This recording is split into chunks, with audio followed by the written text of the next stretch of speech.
Você está ouvindo mais um episódio do podcast sobre neurociências, produzido em parceria com a Universidade Federal Fluminense. Adriano fala e a mente expande. Eu sou o Adriano Freitas, pós-graduado em Neurociência Cognitiva, especialista em Neurociência Clínica, Intervenção em Neuropediatria, Neuropsicologia Clínica. Neste episódio eu continuo um papo com Lorenzo Petillo, desta vez falando sobre diagnóstico. Neurologia, a cada podcast, uma viagem, pelotão de sinapses numa só imagem. Quer colaborar para a continuidade do projeto, para que sempre tenhamos novos episódios com novos conteúdos interessantes para você? É só compartilhar o canal e os episódios com seus amigos, colegas de trabalho, familiares. É a audiência e o compartilhamento que garante a continuidade do projeto. Eu conto contigo. E se você quiser participar enviando dúvidas, críticas, elogios, sugestões de temas, é só mandar uma mensagem para o WhatsApp 2299-222-1003. Também pode seguir nas redes sociais, neurociência.af, TikTok, Instagram, Facebook e Quora. Por fim, te convido a maratonar. Você que chegou agora, ainda não conhece todos os episódios, já são quase 300 episódios no ar. Então você pode se programar aí fazendo uma maratona e ouvir, porque tem muita informação bacana para você. Neurônios dançam em sinfonia, as sinapses brilham, pura energia. Cada ideia é um clarão no escuro. Então, pessoal, depois daquele podcast semana passada, aí que quem ouviu percebeu que ele está fora da curva em relação aos outros, né? Porque sempre o podcast com uma média de tempo e de repente vem aquele enorme, com aquele papo que você nem sente, só pode ser com quem? Lorenzo Petillo. Então, estamos aqui de volta, ele se dispôs a fazer mais um episódio com a gente. Quem gostou do papo vai se deliciar com mais um, dessa vez falando sobre diagnósticos. E esse é um outro assunto que eu falei um dia desse, e que eu vou alfinetar ele aqui até dizer chega para ver o que eu consigo tirar dele. Então, mas para quem não ouviu de semana passada, eu recomendo que volte lá e ouça. E não só o de semana passada, de um tempo atrás também que a gente gravou bons episódios lá atrás, fantásticos, como sempre, papos maravilhosos. Mas quem ainda não ouviu e quer ouvir esse, ouça, eu vou pedir para ele se apresentar nesse também. Mas não deixe de, no final, correr e ouvir os outros lá. Eu tenho certeza que eu não preciso nem pedir, que as pessoas naturalmente vão querer. Mas, Lorenzo, então, se identifique aí para as pessoas. Ele é um psicólogo do Sul, ele vai falar um pouquinho mais sobre ele, para quem não conhece. Esteja à vontade, seja bem-vindo novamente. Obrigado, Adriano. Meu nome é Lorenzo Petillo, eu sou psicólogo, trabalho com psicodiagnóstico, psicoeducação e também com atendimento clínico. Normalmente a pacientes com neurodivergências, mas também neurotípicos. Mas, via de regra, eu trabalho muito nessa parte da psicoeducação, do psicodiagnóstico. E estamos aí levando conhecimento para as pessoas e obrigado aí, novamente pelo convite, Adriano. Certo. Então, eu já vou começar numa cutucada assim meio polêmica, e que, pelo que eu vejo dos vídeos dele, ele também concorda, ele segue essa linha também.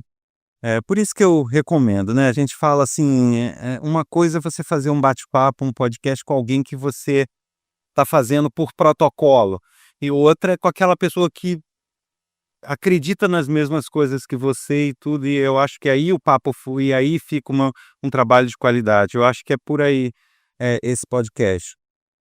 Então eu já vou começar colocando uma questão que eu tratei num episódio recente. Eu não vou lembrar se foi o penúltimo ou antepenúltimo, onde o título do episódio é Você sabe como é uma criança normal?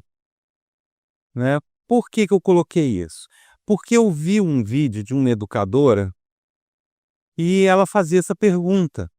E ela colocava uma questão e eu trouxe essa questão que ela colocou para o podcast, trazendo toda uma reflexão em cima desse questionamento, sabe? O que é uma criança normal, o que é um indivíduo normal? Porque ela coloca a seguinte questão: olha, as pessoas estão problematizando tudo. Isso aí são palavras que ela trata, né? Quem ouviu o podcast é que realmente eu não consigo lembrar o nome todo dela aqui para eu não errar nesse crédito. Mas É só ouvir o meu episódio que vai estar lá acreditado direitinho quem foi que falou, qual o nome dela. Mas ela traz essa questão, então problematizando tudo. Então hoje, se uma criança é tímida, ela é autista. Se uma criança é agitada, uma criança não pode ser agitada, ela é hiperativa.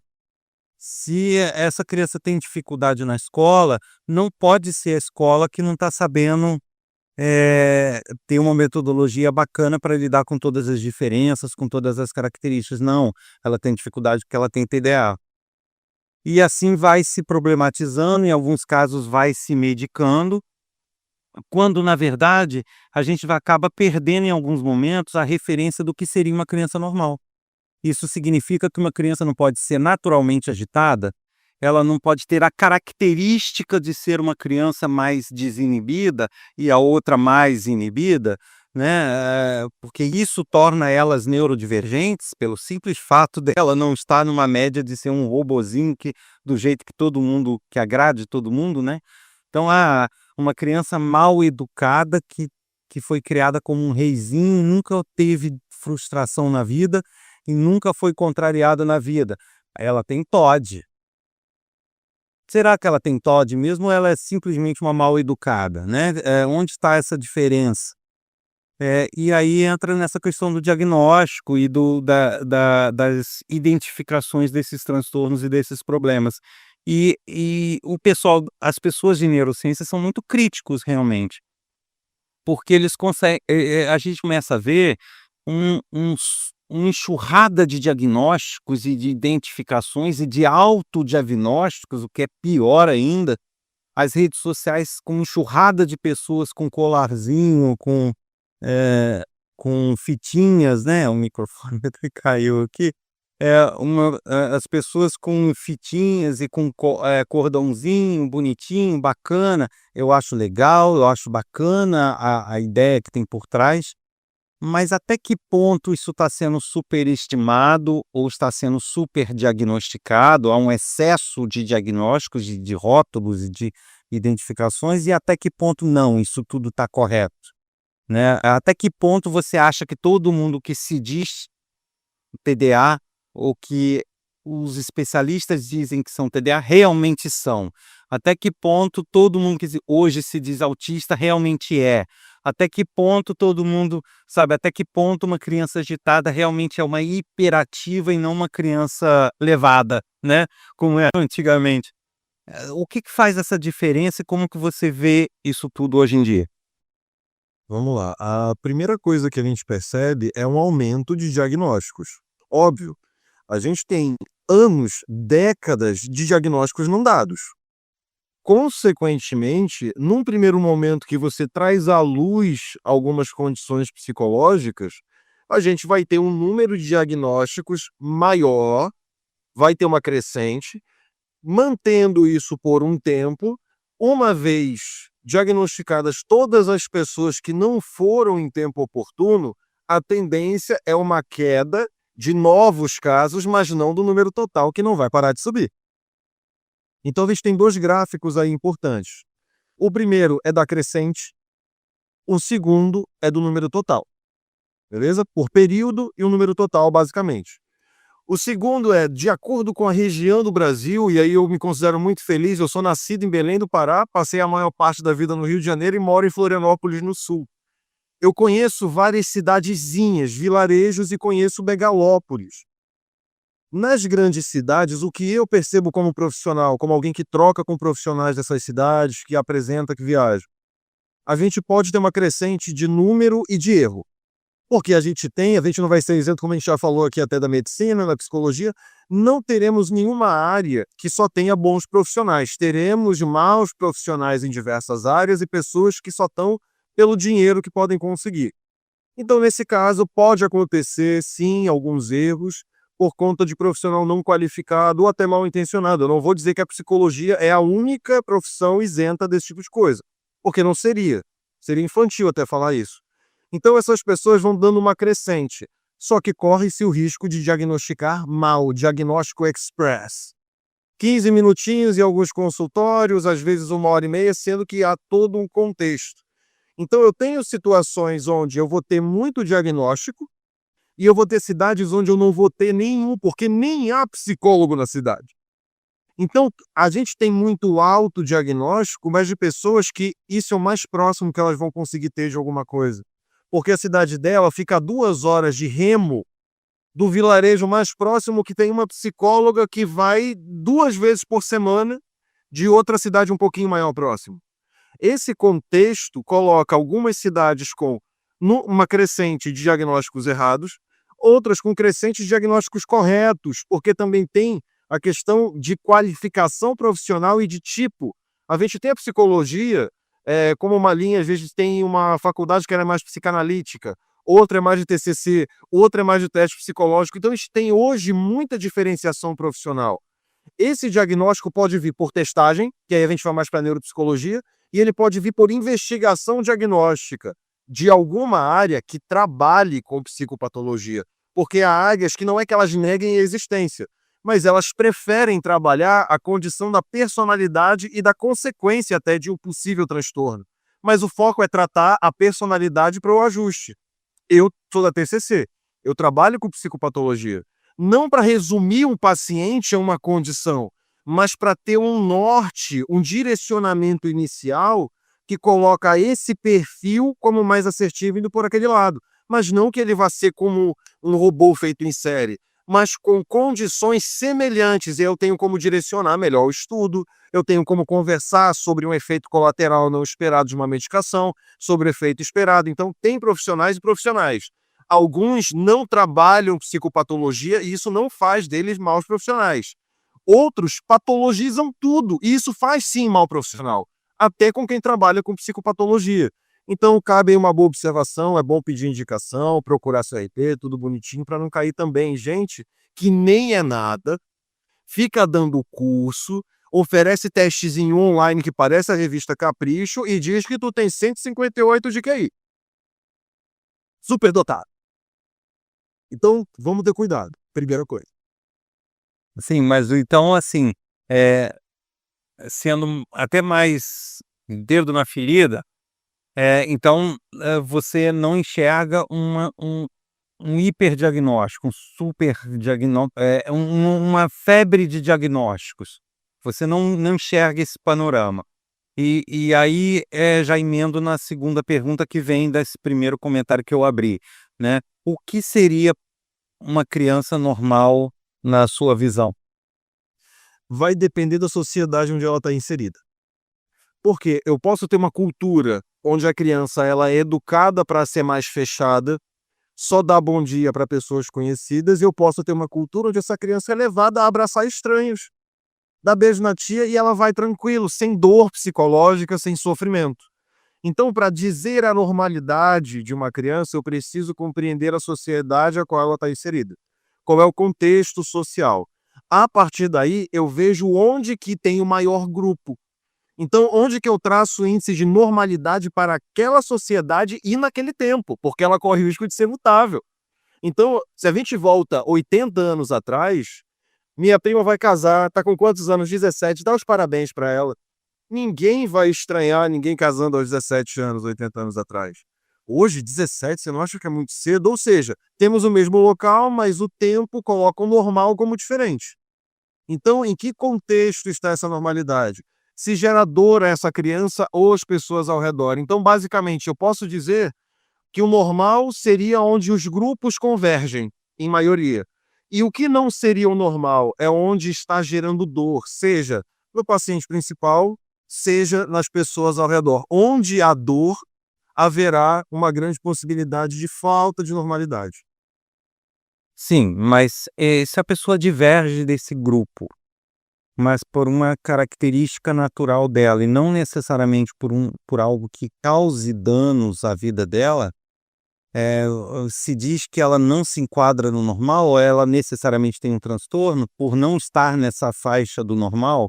É aí que eu tô querendo chegar, sabe? Até que ponto, a pessoa ser no canto dela é uma característica de timidez, mesmo fora de um grupo médio, e até que ponto esse isolamento já é algum sinal de alguma coisa, né, de uma falta de interação social real.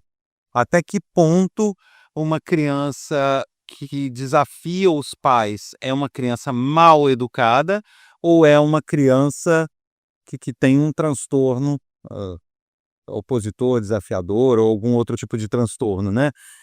Porque eu vejo hoje em dia, formas de educar extremamente permissivas, né, e daí é que eu venho com alguns questionamentos também. Eu vejo crianças que são tratadas como se estivessem numa cúpula, num invólucro e ninguém pode chegar nela, ninguém pode, fazer ela se frustrar, ela não pode ficar triste, ela não pode, tá sempre todo mundo paparicando e ela tem que estar o tempo todo sobre paparico. Se ela sofre uma frustração, é toda uma guerra pra contra quem causou aquela frustração, mesmo que a pessoa não esteja errada, entendeu? A pessoa passa a ser errada porque frustrou o meu filhinho querido.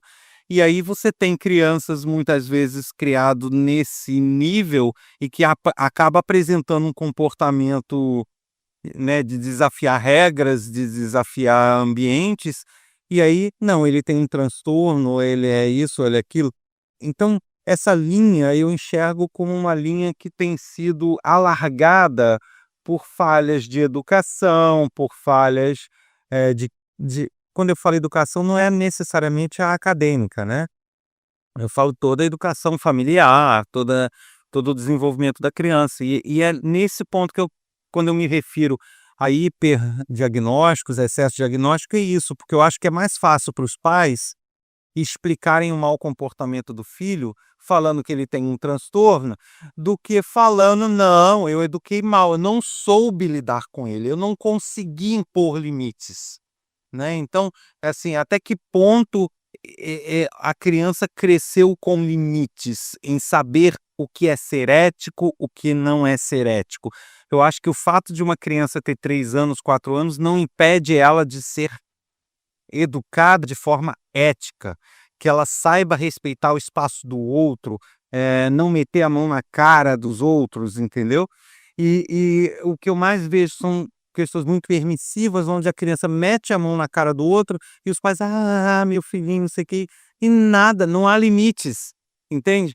E aí depois a criança vira uma criança com transtorno. Então quando eu falo em diagnóstico é isso, sabe? Eu percebo os limites entre o diagnóstico e o normal, e a falta de educação, e a timidez, e isso, aquilo serem alargados. E aí mais pessoas estão entrando com diagnósticos para justificar uma falha qualquer, e não propriamente para dizer que realmente tem um transtorno, entendeu? E eu não sei se você entendeu o ponto que eu quero te dizer. Não é que eu estou dizendo que os profissionais são incompetentes de estarem diagnosticando qualquer coisa, apesar de achar que tem um grupo sim, que é, né. E eu estou falando, hein, pessoal, mas assim, eu estou querendo dizer isso, sabe, que é muito fácil para o pai buscar um profissional que diga o que ele quer ouvir, né. Então ele vai buscar profissionais que são famosos por em estimular conversinha, conversinha e falta de limite. E aí até onde se chega e até onde se é realmente um transtorno, né. Já emendando aqui, eu falo muito, mas eu vou deixar o Petilo falar, vocês aguardem que ele vai falar muito também, é porque eu já tive pessoas que me procuraram: é é porque até pessoas amigas, né, você trabalha com isso, tal, você não poderia, dar uma olhada na minha filha, porque eu estou desconfiado disso, desconfiado daquilo". Não, beleza, ok. Você pode emitir laudo? Eu falo: "Olha, laudo qualquer pessoa, em tese, pode emitir. Eu não posso prescrever um remédio, mas eu posso dar minha opinião dar um laudo com a minha opinião.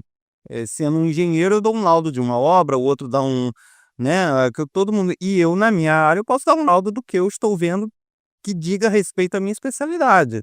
Não tem problema com isso. Agora, se ele vai ser aceito ou válido para uma coisa ou para outra, aí vai depender de quem vai pegar esse laudo, reconhecê-lo ou não, né. Mas dar laudo eu posso. "Ah, tá, não sei o quê", aí conversei, a pessoa espanou. Por quê? Porque Na verdade, ela não queria uma avaliação, ela não queria saber de fato o que estava ocorrendo, ela queria um papel. Não sei para que uso, não sei para que finalidade, não sei para que justificativa, mas o que se queria era um papel. E é isso tudo que eu estou dizendo como hiperdiagnóstico, entendeu? As pessoas estão justificando falhas, estão se justificando seus erros, estão pegando benefícios, uma série de situações com diagnósticos que na verdade não têm um fundamento concreto, um estudo ou uma avaliação concreta. É nesse ponto que sendo muito direto e colocando o Petrilo numa saia justa, é aí que eu estou querendo chegar. Eu tenho um neologismo para isso, eu chamo de desculpa pélico. É o cara que está buscando um papel para dar desculpa, entendeu? Ou seja, é muito mais confortável sim para alguns pais falar: não é que eu sou incompetente, não dou presença, não dou tempo de qualidade e mesmo presente não sei o que fazer. Por exemplo, eu já ouvi de mãe: "Tá, mas Lorenzo, se eu tirar o celular dele, o que é que eu faço?" Ora, eu não sei, isso daí vai depender do teu contexto familiar, vai cozinhar com a tua filha, se vai e eu nem essa sugestão eu dou, eu falo: "Que é que vocês podem fazer juntas que seja do interesse?" Porque eu posso adorar cozinhar, vai que a menina não gosta, então a gente não dá sugestão, mas vamos buscar junto aqui. O que é que vocês gostam? Onde é que está o ponto de convergência? O que é que você pode fazer hoje? O que é que você pode fazer hoje que você gosta e ela está presente, e amanhã onde ela é a protagonista fazendo algo e você acompanhando? Então essa presença, esse tempo de qualidade, muitos não sabem dar. E aí, sem o celular na mão do meu filho, o que que eu faço? Basicamente é isso. Criança com celular na mão é confortável pra caramba, e eu não tô julgando o pai que faz isso às vezes para conseguir trabalhar. Eu entendo, tá? Cada um no contexto. Eu tô falando sobre isso não ser positivo, de um jeito ou de outro. Agora, tô ausente de presença. Essa criança começa a desobedecer todo mundo, incluindo a mim. Ah, me dá um diagnóstico aí, porque quando perguntarem, eu já falo que ele tem problema, ele é TOD. Ele tem, mas já está em tratamento, inclusive. Entendeu? Porque né, não tem nada a ver. Então, todo psicólogo infantil sabe que o tratamento é majoritariamente com os pais. A criança sempre fica com menos de 50%. Porque se os pais não colaborarem, é em vão. É por isso que tem pai que pega e tira filho e passa em 5 psicólogos. Aí o cara já chega se queixando: "Passamos em 5 psicólogos. Esses não sabem de nada, a gente está vindo contigo para ver se tu faz certo." O que que é o certo? O que ele quer, que é o papel. Ele quer um laudo, ele quer um diagnóstico de que o filho dele é o problema e não ele que é incompetente. Então isso acontece muito. Mas pessoas também: "Ah, eu tenho TDAH." TDAH, então, para quem tem preguiça, passa. Só que é o seguinte, a preguiça é muito diferente do TDAH. Pelo contrário, o TDAH, ele sofre por achar que é preguiçoso. O preguiçoso torce para ter TDAH. É essa a diferença de dinâmica. Eu acho que talvez a minha colocação inicial, assim, porque eu falo para as pessoas, porque é muito mais fácil, eu desenhar para as pessoas, como um excesso diagnóstico, eh, mas isso, se você olhar do ponto de vista das pessoas, acaba se traduzindo num excesso de diagnósticos, porque se não é por um psicólogo, é por um educador que diz dar um diagnóstico, entendeu? Se nã Então, talvez fuja a avaliação enquanto psicólogo. Mas o que eu digo, assim, se você pegar, ah, no convívio das pessoas e ver o que está rolando, você vê que as pessoas procuram um psicólogo, aí de repente ele não fala o que ela quer ouvir, ela vai procurar um pedagogo, não sei de que vai avaliar, aí o pedagogo não fala o que ele quer ouvir, aí ele vai de um neurologista, aí o neurologista, que não é um profissional de comportamento, vai lá, faz 3 perguntinhas: "Não, ele tem TDA sim", e sapeca. Às vezes nem olhou a criança, fez a pergunta para a mãe, que tá doida para ter o laudo, e aí, a mãe responde as 3 perguntinhas de forma que queira ter esse laudo, e pronto, ele dá a Ritalina para a criança e é isso. Então, quando eu falo em excesso de diagnóstico, eu não falo do excesso dos psicólogos. Se ficou essa impressão, não é isso que eu quis dizer. Eu quis dizer de todo um contexto de sociedade onde onde as pessoas estão problematizando coisas em excesso. Então eu vejo diagnósticos sendo dados por médicos que não era para dar esse diagnóstico, eu vejo o diagnóstico sendo dado por educadores que não eram para dar esse diagnóstico. Mas então eu percebo isso, sabe? Quando eu falo é de todo contexto, entende? De forma nenhuma eu estou falando de um profissional ou de outro profissional especificamente. Lógico, tem bons e maus profissionais, aquela história toda. Mas eu vejo coisas inadequadas. Mesmo por mais que a pessoa esteja talvez bem intencionada em ajudar, mas acaba atrapalhando. Porque se um médico chega para avaliar um comportamento, faz 3 perguntinhas para a mãe e dá um diagnóstico enquanto médico, sabe, como que você pode dizer que isso não é um super diagnóstico não é um super diagnóstico dos profissionais de comportamento, mas é um super diagnóstico do comportamento em si, entendeu? Aquele comportamento está tendo diagnósticos 1000 na sociedade, entende aonde eu tô querendo chegar? Então, tá muito fácil. Polo banalizado, tá sendo tipo, é isso, e um checklistzinho, ao invés de apurar a fundo, não, isso aqui já me basta, encher os critérios, toma aqui e acabou. E é isso, entende? É isso que eu quis dizer no início, e é isso que eu digo. Quando eu digo de enxurrada de diagnóstico, é para todo canto. Tá todo mundo diagnosticando tudo, tendo ou não habilitação para isso, né? E aí você vê diagnósticos sem noção, como eu já vi, entendeu? E eu falo, gente, espera lá, procura um especialista sério, um especialista adequado para dar essa orientação, porque não deveria ser ele, né?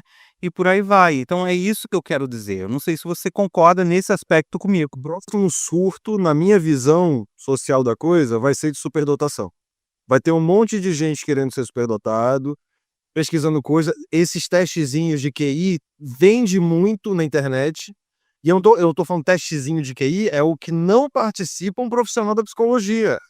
É um negócio. E o cara ainda coloca observação: esse teste não tem validade, é só pra não sei o quê. Cara, é uma máquina. O cara tá ganhando dinheiro a rodo sem dar informação, é só pra tu achar. Não. Uma avaliação, ela é composta de muito tempo. As coisas para serem entendidas em profundidade. Tanto que hoje tem gente que acha, já cansei de ver isso. Eu estou explicando psicopata, eu palestro em universidade para o pessoal que trabalha em várias áreas, mas psicólogo não dá diagnóstico. Querido, dá. Eu tive aula de psicodiagnóstico. Eu tive aula de psicopatologia, psicofarmacologia. Eu não vou prescrever, mas eu atendendo alguém que é bipolar, toma 3 medicações, tu acha que eu não vou entender de medicação? E justamente, se vier, eu peguei 3, 4 bipolares, estou trabalhando. Quando vem um quinto que tá meio assim, eu falo, não é bem bipolar. Vou conversar com o psiquiatra. Aí o psiquiatra fala, não, pelo que ela relatou isso, isso e isso. Não, isso, não. E aí esse é o papel do psicólogo às vezes. Porque às vezes não é incompetência, é tempo.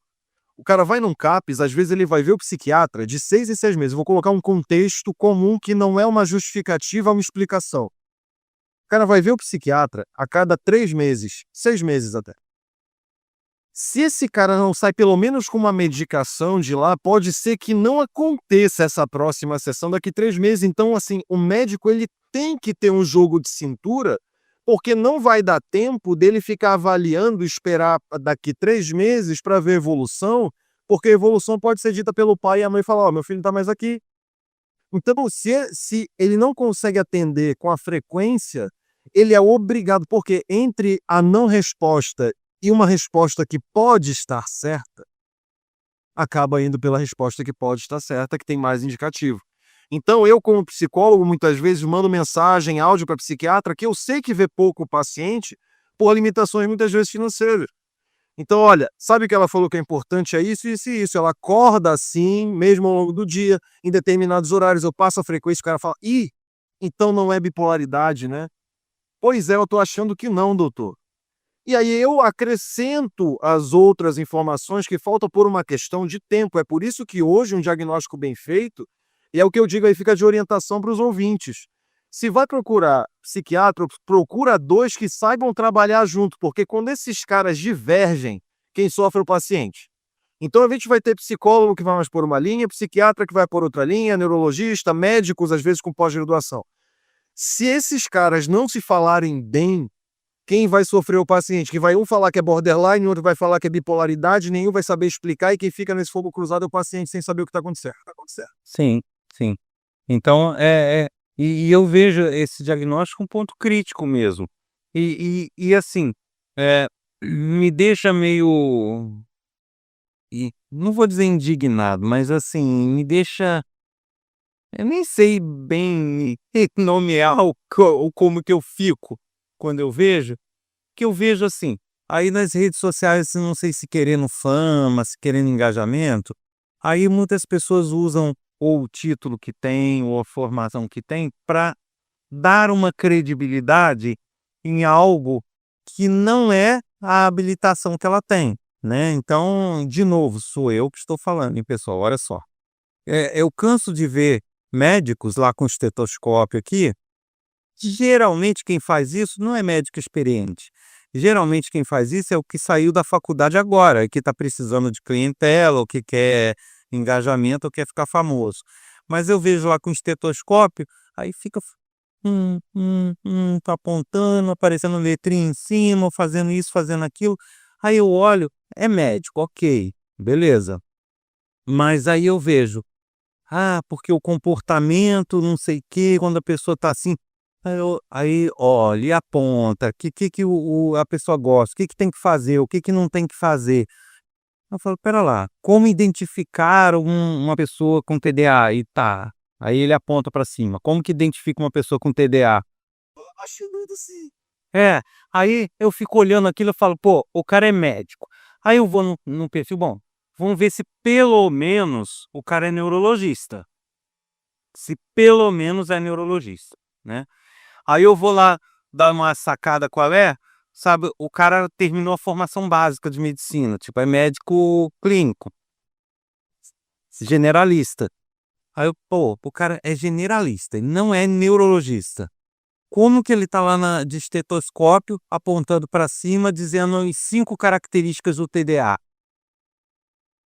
sabe?" Aí as pessoas tomam aquilo: "Ah, eu tenho isso, eu tenho aquilo, eu sinto aquilo, eu tenho TDA".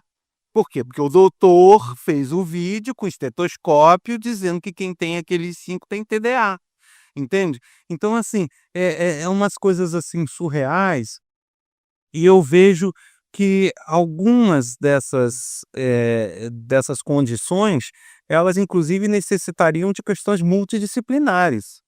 Algumas sim, outras não. Algumas, obviamente, você vai identificar pelo comportamento, outras você vai identificar por um exame, outras você vai precisar de ambos, né. Então você vai precisar de alguém que faça exame e ao mesmo tempo de alguém que avalie o comportamento. É, e eu vejo mesmo as condições que são de diagnóstico multidisciplinares sendo diagnosticados por um profissional só. Então como que uma condição que tem N facetas, que incluem facetas clínicas e comportamentais, a pessoa pode chegar e bater o martelo sendo analista de comportamento ou clínico, a menos que ele tenha as 2 especializações, mas tirando isso, como que ele vai lidar com isso sozinho, né. E é isso que eu enxergo, eu não sei se você concorda comigo, que existem realmente muitas condições que são de fundo multidisciplinar. Tem que ser, porque eu vejo gente falando assim: "Não, a terapia quem faz sou eu". Eu não duvido que um médico possa fazer uma pós, talvez aí, principalmente psicanálise, que é um tanto mais rápido e tal, mas não tem como uma faculdade de psicologia, que são 5 anos, caber dentro da faculdade de medicina ou a residência de psiquiatria, não é a mesma coisa. O especialista em comportamento humano é o psicólogo. A neuropsicologia vem para ajudar no sentido de entender áreas que envolvem alguns processos para ajudar a descobrir a medicação, no caso da medicina, e qual é a tendência de comportamento, no caso da psicologia. É para isso que vem a neuro. E ela converge, ela ainda ajuda esses dois, vem como um cimento. A neurociência ela veio como um cimento para a psicologia e para a medicina, na minha opinião. Porque todo mundo começou a falar a mesma língua e ser mais pragmático nessa vertente. Agora, se a gente está tendo como tu falou, a gente está tendo hiperdiagnóstico, a gente está tendo uma crescente. Eu acho que em números, vamos discutir primeiro o qualitativo e o quantitativo. Em números, eu acredito que nós ainda deveríamos ter muito mais diagnósticos pelo percentual esperado, estimado, em cima do que a gente tem no mundo. Porque sendo neurodivergência, é uma condição biológica, não vai variar muito de um lugar para o outro. Então a gente tem algumas condições que são 5%, 7% da população, outras que são 2, outros que são 3. Se tu somar todas essas condições vão dar uns grandes milhões de pessoas. Então, de fato, numa turma com 50 alunos, tu vai ter aí pelo menos uns 10, 12 neurodivergentes, cada um com a sua condição, se todos fôssemos diagnosticados num sistema educacional ideal, que detecta as primeiras características do aluno na primeira infância, que encaminha para profissionais avaliarem. Agora, quando eu tenho um grande foco em cima de algo, TDAH já foi moda. Eu me lembro que o estresse, ninguém mais fala, estresse já foi o terror psicológico. Hoje é o burnout que veio para substituir o que o estresse era, socialmente falando, do medo do estresse. Ó, você está estressado, o estresse se afasta. Hoje entra muito mais no burnout, isso daí. Então, eu vou patologizar, o cara está doente, está no trabalho. Agora há pouco você falava sobre a pessoa que ela acaba patologizando. O que seria o normal? Dentro da funcionalidade, a pessoa funciona socialmente? Ela funciona, ok, não há transtorno em pessoas que funcionam socialmente. Aí a gente até fica mais fácil quando a gente vai para o inglês, que não é transtorno, é disorder. Vai para desordem, ou seja, alguma coisa saiu de ordem, que necessariamente, às vezes, o que está na frente, que deveria estar aqui, está aqui. Então, alguma coisa está desordenada. Passa uma ideia diferente de transtorno. Transtorno remete a estar transtornado, às vezes é sinônimo de surto. Então, remete, vamos para desordem, ou seja, a forma com que eu ajo não coaduna, não converge com a ordem social, a ordem interna, a ordem interrelacional. Então, todas as vezes que eu tiver uma desordem, eu tenho um transtorno. Então, mesmo que essa criança não seja neurodivergente, ela cresceu num ambiente invalidante, pai, mãe violento, essa criança ela acarretará consequências de desordem, porque dificilmente com um lar desestruturado, ela vai interagir socialmente como é o esperado. Então, não haverá neurodivergência, mas haverá o transtorno em decorrência desse lar. Então, eu posso ter uma desordem, o que pode estar coadunando, pode estar concomitante com uma neurodivergência, mas pode estar sozinha. Agora, para conseguir saber se todos os diagnósticos estão corretos, eu precisava de uma ressonância funcional em cada diagnóstico. O mundo ideal, para mim, olha, eu acho que é isso. Vai fazer psicometria, avaliação neuropsicológica, avaliação com neurologista, avaliação com psiquiatra, que de preferência não medique logo de cara e procure saber alguma coisa antes de colocar alguma coisa para dentro. Às vezes com terapeuta ocupacional para ver se não é uma questão de estresse, ou seja, uma equipe multidisciplinar seria o mundo ideal.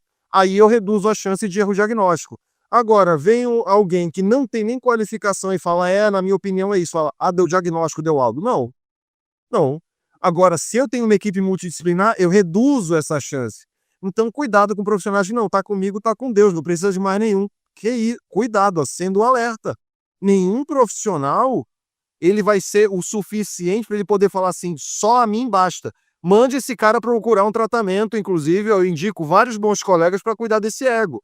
Porque se o cara fala, Lourenço, eu vou pedir uma segunda opinião, queridão, vai lá, se ele discordar, fala para ele me ligar, que de repente tem alguma informação que eu tenha, que eu possa passar, conta comigo nesse processo. Agora, não precisa. Estranho, acendo um alerta aí. Então, números totais, a gente vai ter ainda números aumentando. Agora, a qualidade desse número aumentando é que eu não sei se de fato esse percentual é o que está sendo diagnosticado. Para isso, a gente está tendo modernização de processo, seja no processo de neurocientista, para poder avaliar neurofisiologicamente essa pessoa, seja também nas descrições de comportamento humano na psicologia. A gente já está evoluindo, é por isso que às vezes também acontece uma divergência ou outra. É como o esperado em ciências tão novas. Certo. Agora, eu vou ser aqui o advogado do diabo, como dizem, né? Vou te colocar duas questões aí com base nisso que você falou.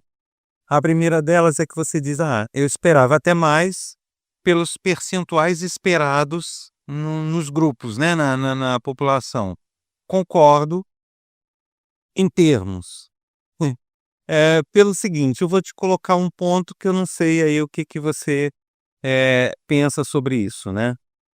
Eu entendo sim que tem muitas pessoas que não têm acesso, como você falou. Tem muitas pessoas que de forma alguma conseguem se aproximar de algo minimamente ideal, Isso aí, né, não é novidade para ninguém, para mim então menos ainda. Só que eu acho perigoso, você avaliar apenas números por um detalhe. Não sei, qual seria a sua visão sobre isso. Beleza, 5% da população tecnicamente teria um certo transtorno, uma certa neurodivergência. Tá. Agora, se esses 5% se concentram na cidade de São Paulo e quase nada no restante, você não tem um super diagnóstico em São Paulo? Tenho. Estatisticamente falando, sim, sem dúvida.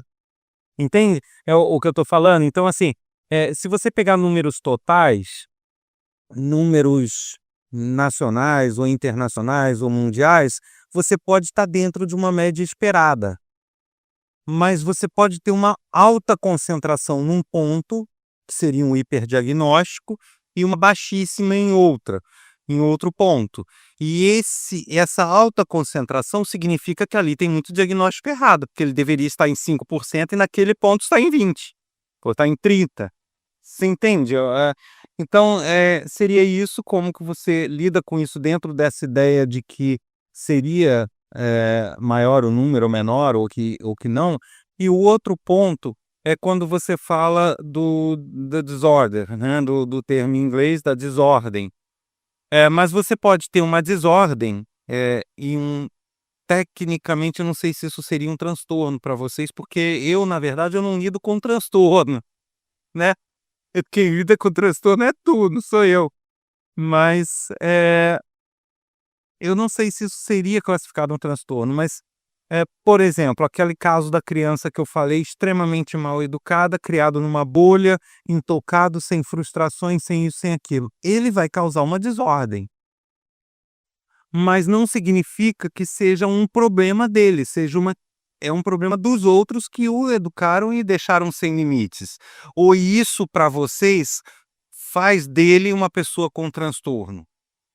Entendi a questão. Eu vou para ver aí dentro. Entendeu onde eu quero chegar, né? Tô cutucando. E a gente vai ter duas formas de tratar isso daí, e as duas funcionam cientificamente. Nas linhas mais comportamentais, eu coloco em segundo plano, não descartando a cognição, tudo, porque o que me interessa, qual é o principal alvo de estudo? O que ele faz. Então, se é por um problema neurofisiológico ou se é em decorrência de uma criação que não é boa o suficiente, interessa que socialmente essa criança não encaixa. Isso vai me dar, então eu tenho a sintomática e independente da origem, eu tenho uma desordem. Porque não me interessa. Agora, em outras linhas, então eu trato aonde está mudando. Eu vou ver de forma bem pragmática, mensurável até em gráfico o que acontece. Eu posso olhar em outras vertentes de forma mais subjetiva, focando até mais no passado do que no presente, para tentar compreender o motivo dessa ação e não uma alteração dela após aí, mas alterando a vivência do passado em outro tipo de processo que também funciona. E em um psicólogo que entenda das duas, casa lindamente, uma não anula a outra, pelo contrário, uma converge para conseguir apanhar esse paciente melhor. Então, há o transtorno quando independente, se eu grito com a minha mulher, quando eu perco o controle porque eu fui mal educado e eu quebro tudo em casa, ou se eu grito com ela porque eu tenho dificuldade de conter o meu impulso, eu estou tendo traços de borderline. Se é por uma origem neurobiológico-comportamental, o que a psicologia vai ver é socialmente como que é isso? A desordem, ou seja, a ordem saiu de acordo com esses critérios, se encaixa nisso.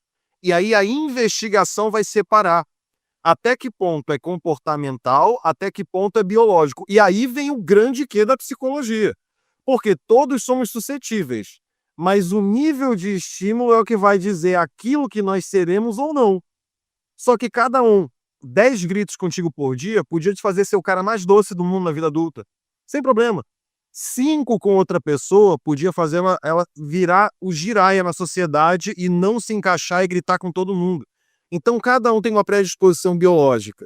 Dependendo do ambiente, gatilhos mais intensos ou menos intensos vão desencadear reações esperadas e não esperadas. Quando elas não são esperadas, independente de ser biológico ou não, vai ser alvo de estudo e tratamento da psicologia, porque a gente vai trabalhar a interação com o outro e consigo. As causas vão ser em decorrência do processo. Então, eu tenho uma desordem a ser analisada e tratada. Durante esse processo, eu vou buscar a causa. Eu entendi. Eu entendi. Apenas para até como uma forma de esclarecer até quem está ouvindo esse podcast, né? Eu acho que aí é importante a gente deixar uma diferença marcada entre psicologia, neurociência, pelo seguinte: a neurociência não é que ela fala que não existe ou é contra a psicologia ou isso tudo é balela. De maneira nenhuma, né? Você mais do que eu sabe que vários estudos da neurociência são usados na psicologia, são usados, né? E vários estudos da psicologia são usados nas neurociências para buscar embasamento, né, fisiológico, mas existe uma diferença que aí eu diria que talvez seja o cerne, que faz uma área ser uma área e outra área ser outra área, que como a neurociência avalia a constituição neurofisiológica da pessoa, né? E a gente já sabe que a pessoa é o que o cérebro dela é, né? Então você me diz, mas a pessoa tem um transtorno comportamental, tem um problema comportamental, ou tem alucinações, ou tem isso, ou tem aquilo. Ok, mas se você pegar uma ressonância funcional, você vê nitidamente padrões diferentes nas conexões neurais dela. Então você vê que fisicamente aquilo está gerando aquele comportamento. Aquele comportamento não é um comportamento fantasma, como se tivesse uma segunda pessoa em cima da fisiologia dela, né? As coisas se complementam. Então, se você tem uma pessoa que se irrita fácil, você vai ver nos padrões de conexão dela áreas ligadas a isso mais ativas do que outras áreas em outras pessoas. E do borderline, ela acende na faculdade. Então assim, você tem muito essa visão de que a gente é o que o nosso cérebro é, né?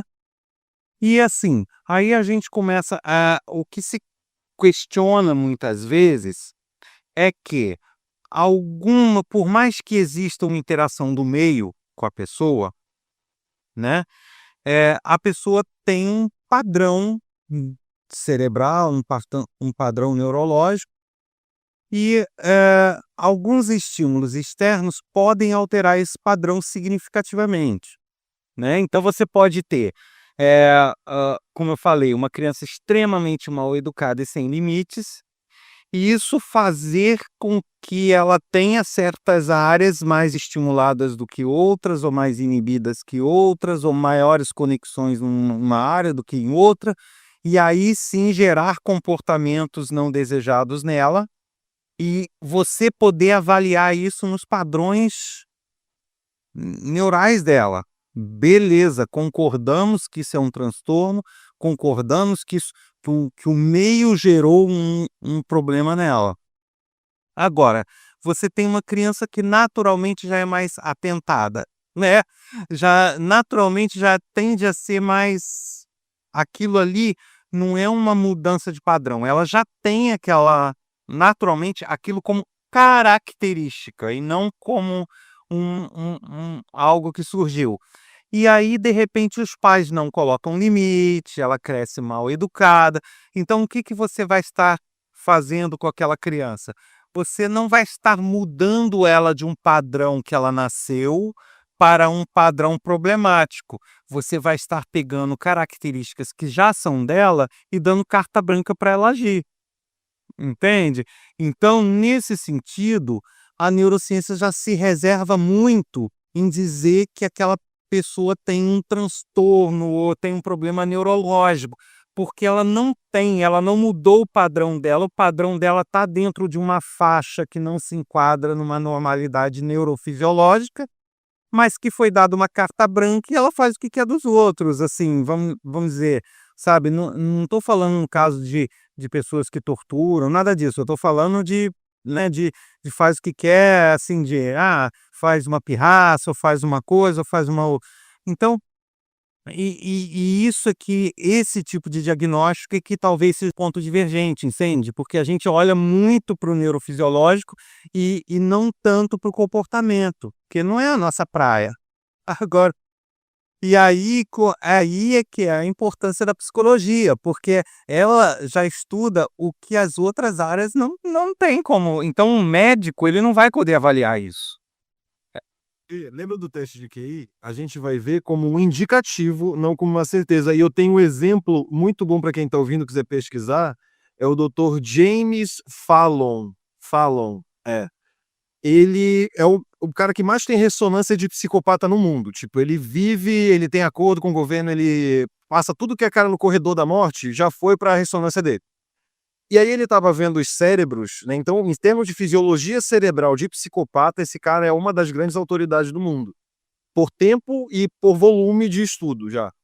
E aí, quando ele foi fazer uma nele, por curiosidade, se percebeu que ele tinha fisiologia cerebral muito mais para ser psicopata do que para ser um membro da sociedade perfeitamente funcional. Ou seja, fisiologicamente, ou seja, para o neurocientista, ele é psicopata. Socialmente, como eu sei, pelo menos é o que aparenta aí, que ele é um marido bom, que ele colabora socialmente, que ele ajuda a polícia, inclusive, a traçar perfis de criminosos, então ele ajuda em várias vertentes a questão da psicopatia, quanto problema social, que vem decorrente disso. Então, ele socialmente, ele não é. O cérebro dele é. Dr. James Fallon, o nome dele. Então, ele mostra que, embora a fisiologia possa deixar propenso a algo, mas aí também, se for apurar a fundo, com certeza aí eu vou dar a mão com a neurociência, provavelmente nós veremos áreas que compensaram outras, como no caso do Einstein. Quando você tem uma hipossuficiência numa área, pode ser que outra assuma aquela função, neuroplasticidade básica. E aí vai ser um estudo mais a fundo. Porém, ou seja, eu tenho na neurofisiologia um indicativo para a psicologia. Mas a minha certeza eu tenho no comportamento, enquanto tu tem no comportamento o indicativo e a certeza é no exame. É aí que a gente vai e bifurca. Sim, mas o que ainda assim não acho que seja antagônico, né? Eu acho que são complementares. Eu acho que apenas você consegue ter uma certeza maior ou menor e até ter um respaldo maior quando você tem uma avaliação múltipla. Porque, de repente, coisas que escapam ao comportamento se pega na avaliação neurofisiológica e coisas que escapam no neurofisiológico você pega no comportamento, né? E eu acho que acaba isso sim, sendo a real avaliação multidisciplinar, né? E aí, eu já emendando aqui numa outra bomba, porque a gente já vai ter que encerrar também, porque a gente sempre estoura, não tem jeito. Mas eu já vou passar uma outra bombinha aí para você, que é um outro questionamento feito por alguns, ou diria que muitos neurocientistas, e que de fato, fazendo uma análise fria da situação, eu realmente não vejo, tá? Que é assim, existem certas condições clínicas que geram comportamentos mimetizados, né. Então, por exemplo, o que que eu estou querendo dizer para quem não sabe o que é isso e está me ouvindo, tá. Por exemplo, eu tenho um certo problema com a proteína do leite, chamada galactosemia. Aí, pacientes que tenham galactosemia, eles apresentam um comportamento típico de um autista. Então, se você fizer uma avaliação, veja bem, só deixando claro aqui para depois também não virem críticas, tá? Não é 100% das pessoas que têm galactosemia têm esse comportamento, não. Mas um grupo de pessoas que têm galactosemia pode apresentar um comportamento típico, típico mesmo, de quase todas as características fundamentais que embasam o diagnóstico de um autista. E é um problema metabólico. Que, revertido a tempo, feitas as devidas compensações e tratamentos, esse comportamento se reverte. E aí eu pergunto, tá? Até que ponto você vê pessoas sendo diagnosticadas como autistas que antes fazem uma exclusão metabólica, por exemplo, né, que fazem uma avaliação clínica, por isso a multidisciplinaridade, né. E eu acho isso curioso pelo seguinte, eu já vi endocrinologistas que tratam de problemas metabólicos desconhecendo a galactosemia. Em e as suas consequências e características comportamentais, assim, o médico não é a pessoa que vai estudar comportamento, concordo, mas ele tem que saber o beabá. Então ele tem que saber se existe um problema metabólico que gera aquilo, ele tem que saber que aquilo pode ser uma característica de uma galactosemia, ele tem que pedir o exame para aquilo, para ver se clinicamente ele tem ou descartar e mandar para um psicólogo, né, ele tem seria o comportamento. Só que eu não vejo isso nem nos médicos e nem em profissionais de comportamento, assim, eu vejo muito pouco, né. E aí eu retorno, em casos de pessoas que me procuram: "Ah, você dá lá pode avaliar meu filho?" "Posso, mas antes você faz o seguinte, procura esse endocrinologista, pede um perfil disso, um perfil daquilo, um perfil daquele outro. Procura o profissional tal, pede um perfil disso, daquilo, daquele outro." Depois você retorna com o que eles falarem sobre isso, e aí a gente vai ver o que que pode ser na parte neuro. Se não for na parte neuro, provavelmente vai ser na de comportamento. Aí vamos lá para o psicólogo, entendeu? Aí a pessoa espana porque acha: "Não, não está querendo dar laudo." Mas quando na verdade seria o caminho natural. Eu não consigo imaginar um diagnóstico lógico, veja bem, tem pessoas com o espectro autista que são muito característicos, que você não tem como fugir aquele diagnóstico. Ok, mas tem alguns que são sutis ou que têm um grau que hoje se chama, nível de suporte 1, mas a gente ainda fala leve, moderado, né, e tal, e que, você percebe que algumas coisas são nuances, outras são sutis, algumas são características que podem ser uma confusão. E aí, de repente, aquela pessoa vai ser tratada, vai ser tida como um autista, quando na verdade, às vezes, ela pode ter um problema desse, como eu estou falando da lactossemia, que é o que me surgiu na cabeça, mas tem dezenas. E aí ela pode estar com um problema desse, e que não tratado pode vir a ser até fatal, mas que ela vai ficar sendo tratada como autista porque todo o quadro dela parece ser, e nunca ninguém se preocupou em fazer essa exclusão clínica, entendeu? E aí eu te pergunto, como isso é visto? Se vocês concordam, acha que não chega a ser assim, ou você vê essa necessidade, mas não vê como as pessoas fazerem isso? Qual é a tua visão sobre esse tipo de coisa? Olha, talvez um neuropsicólogo até tenha uma visão mais clínica da coisa pelo fato dos processos endócrinos, mas psicologia, de modo geral, vai atuar no comportamento. Então, se é decorrência de uma questão proteica que não é feita a síntese como deveria, realmente vai para encaminhamento, porque, via de regra, quando é biológico, o diagnóstico comportamental não fecha, cara. Tipo, não, isso não. Porque tem padrões, nós repetimos padrões. Quando esse padrão é quebrado, é onde a gente vai focar o estudo.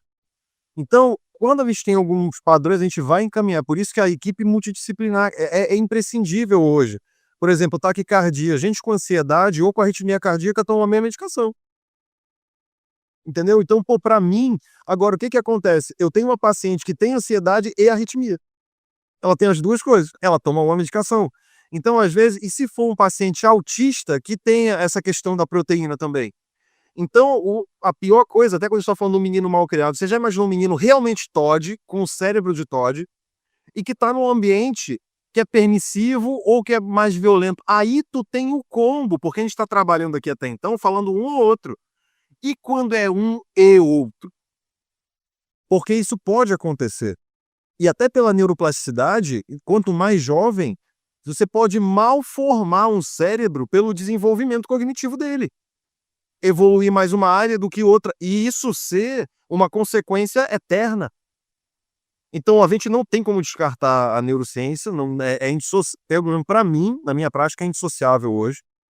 E a neurociência precisa também olhar para poder saber o que estudar. Então, qual é o comportamento que isso afeta? É aqui. Então, assim, são duas áreas que não tem como descasar, cara. O máximo que vai acontecer é aumentar esse poliamor aí, mas são duas áreas que não tem como se separar. Não, isso aí sem dúvida. Eu não vejo, é o que eu te falei, eu não vejo como áreas, eu digo divergência, mas quando eu falo divergência, não é aquela divergência de dizer: "Ah, não é assim". É uma divergência na forma de lidar com, não é, que esteja falando besteira, entende? Não é aquela divergência. Interesse no processo. É a diferença no processo, por exemplo, enquanto a neurociência classifica de uma maneira, vocês classificam de outra. Então vocês, aquela história, você trata tal coisa como um sintoma, a gente trata como secundário. Mas existe, tá lá, entende? Não é uma coisa que vai gritar. Agora, essa questão, por exemplo, do descarte clínico, aí já não vou falar em nome da da classe, vou falar eu. Pessoalmente, eu sinto uma falta disso em todos os profissionais, né. Eu sinto nos profissionais médicos, eu sinto nos profissionais de comportamento, isso não é que a pessoa, vai desconfiar do que ela está falando ou das certezas que ela tem ou da análise que ela fez, não é isso. Mas sabe aquela coisa: "Ah, mas seria um caso em 1000", mas sei lá, vai que aquele é o caso em 1000, né. Vai que não, mas sei lá, o diagnóstico não está fechando ou fechou, está muito fechadinho. Tá, mas e se aquela é um caso raro que fecha o diagnóstico de autismo, mas não é autismo de fato, entende? Então assim, eu tiro isso muito, porque na área neuro tem muitas doenças raras, síndromes, né, eh eh, polineuropatia desmielinizante inflamatória crônica. Você chega para 90% dos médicos, eles não têm ideia o que que é isso. Eu costumo falar que quando tem nome de gente, é muito fácil de eu não saber o que é. Quando vem síndrome de não sei quem, não, ixi, lá vem doença que tem 5 no mundo. Então, e assim, e na área neuro você tem muito disso, que é uma coisa assim, 1 em 500.000, em 1 em não sei o quê. Então, se você pegar 90% dos médicos, o médico vai lá, nem vai considerar os exames para ver se é aquilo. E às vezes é. Fala: "Não, mas isso daí é minoria, estatisticamente só pode ser virose, só pode ser isso, só pode ser aquilo", e encaminha a pessoa para outra coisa. Só que aquela pessoa que foi lá pode ser a uma de daquele caso, entende? Então, eu assim, lógico, nem todo mundo vai ter acesso, eu sei que isso aí no nosso país é muito complicado, mas eu sinto essa falta, sabe, porque mesmo pessoas que têm acesso, que têm um bom plano de saúde, ou que pode pagar, ou que isso, não são orientados a isso, né, fala: "Olha, tudo bem, eu avaliei, é um caso típico". Eu classifico como típico. Mas vamos fazer um descarte só para poder ficar, não ter pulga atrás da orelha, vamos, sabe, para a gente poder bater o martelo com vontade, e vamos fazer esse descarte? Porque eu falo isso porque eu já vi vários estudos, já li vários estudos de pacientes, de fato diagnosticados com uma condição e que, quando feitas análises mais profundas, não tinha aquela condição, sabe. Eh por exemplo, falta de B1, aí dá síndrome de Korsakoff, aí a pessoa começa a confabular, falar mentira, assumir história dos outros, que é um problema comportamental, que se a pessoa for fizer uma análise simplesmente comportamental, ele vai ter uma visão totalmente diferente daquela pessoa. Só que se fizer uma medição de B1, a pessoa vai ver que é só dar B1 para o caboclo, entendeu? Então, isso eu sinto essa falta. O que tu falou agora encaixa perfeitamente numa condição que normalmente a gente tem um delirante, que tem, via de regra, uma neurodivergência. E aí tem o folia D, que é quando convence uma pessoa do seu delírio, ou seja, você tem um cérebro que tem uma neurodivergência que proporciona delírio, que ele se associa a uma pessoa perfeita neurofisiologicamente, mas que é levada a crer naquele delírio pela interação do outro. Ou seja, temos duas pessoas gritando a mesma coisa, uma com neurodivergência e outra sem. Sim, e assim, por exemplo, se você der uma pesquisada, você vai ver lá, síndrome de Wernicke-Korsakoff. Síndrome de Korsakoff. Ela, ocorre em quem geralmente é ligada a pessoa com bulimia, pessoa que bebe muito álcool, e algumas outras condições gástricas. Aí a pessoa fica com deficiência de B1, chamada de tiamina. Aí a pessoa ficou com deficiência de B1, o que que ela começa a fazer? Ela começa a confabular, assumir história alheia. Então, por exemplo, você foi na Disney, eu começo a falar que eu fui na Disney, e aí eu reproduzo a tua história como sendo minha. Aí eu falo: "Não, porque eu fui na Disney, não sei o quê", e eu fico convencido de que fui, só que foi você. E aí eu assumo a tua história e passo isso para os outros como sendo a minha história, sabe. Isso é típico de falta de B1, é chamado síndrome de Wernicke-Korsakoff. Só que todos que fazem isso são falta de B1? Não. Só que tem um grupo que é? Tem. E que se reverte? Tem. Só que quantos são tratados de forma comportamental e sequer fazem medição de B1? É. E o que que eu tô te falar? E deprime gente com depressão, vai ver o complexo bem inteiro tá baixo, vitamina D lá embaixo, e o cara queria estar se sentindo bem, ele tá com problema nutricional. Entende? Eu não tô querendo, assim, acusar ninguém de nada, não é isso, mas o que eu tô falando é assim, isso eu não acho que é culpa, do profissional de psicologia, não é culpa do psicólogo, não é culpa do clínico. Eu acho que é culpa de um sistema de saúde que foi fragmentando e foi perdendo essa multidisciplinaridade no sentido de fazer uma avaliação global da pessoa. Então, ou você avalia o clínico ou você avalia o comportamental. Você não tem muitas vezes as 2 áreas entrelaçadas para ver: "Espera lá, tudo bem, ele está confabulando, está assumindo história alheia, beleza, vamos dar uma checada na B1 dele", não sendo psicólogo, entendeu? Ou o psicólogo falando: "Não, olha, tá com característica do transtorno tal, da síndrome tal, beleza, mas vamos bater o martelo com vontade? Vamos ver a B1, ué, vai lá no médico, vê direitinho, faz uma geral aí né, endócrino, isso aqui". Então eu acho que essa comunicação no nosso país ainda é muito deficiente nesse sentido. No meu mundo ideal, o paciente ia chegar comigo com os exames básicos pronto e estando tudo ok. Porque isso acontece com frequência e, via de regra, eu encaminho para médico, ó, fazer esses exames aqui. Eu tenho um neuronutricionista na minha equipe, o Alan. Vira e mexe o Alan, isso é um caso para o Alan, o cara me fala o hábito dele. Come mal, não faz atividade física, tô ficando deprimido, querido, vai lá com o Alan e vai já solicitar os exames aí, vai lá com ele que é sucesso. Então, concordo plenamente contigo nisso. Separar o biológico em uma ordem, não é qualquer ordem.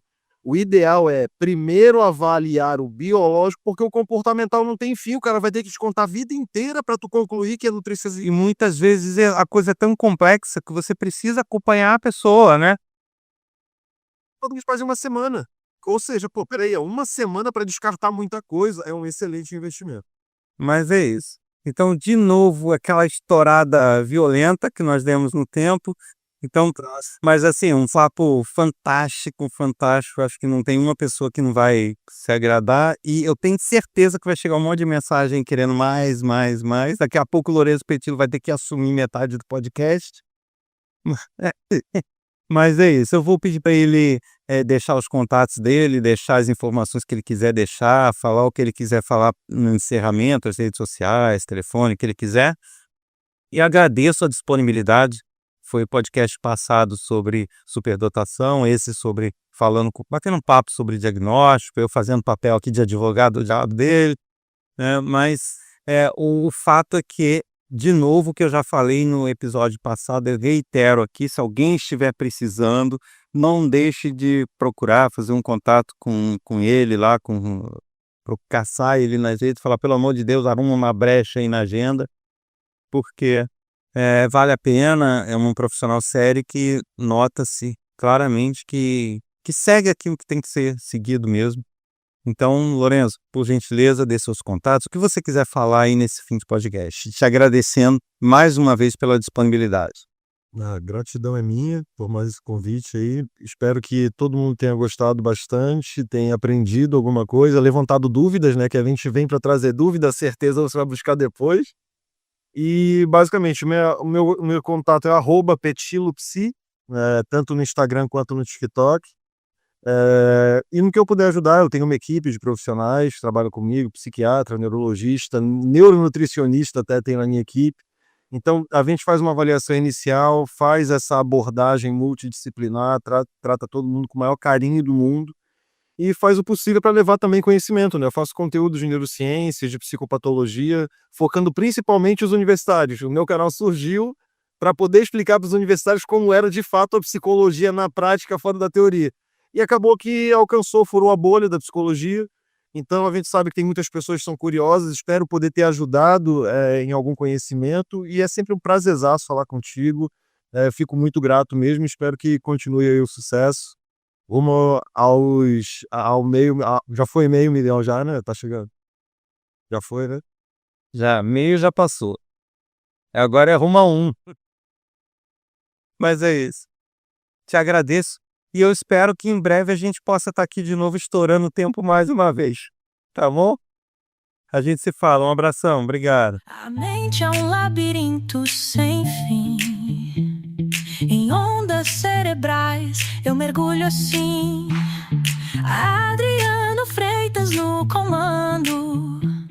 Você ouviu mais um episódio do podcast sobre neurociências produzido em parceria com a Universidade Federal Fluminense. Eu sou Adriano Freitas, pós-graduado em Neurociência Cognitiva e especialista em Neurociência Clínica e Intervenção em Neuropediatria. Neste episódio eu conversei com Lorenzo Petillo sobre diagnósticos. Te aguardo na semana que vem com mais um episódio. Até lá!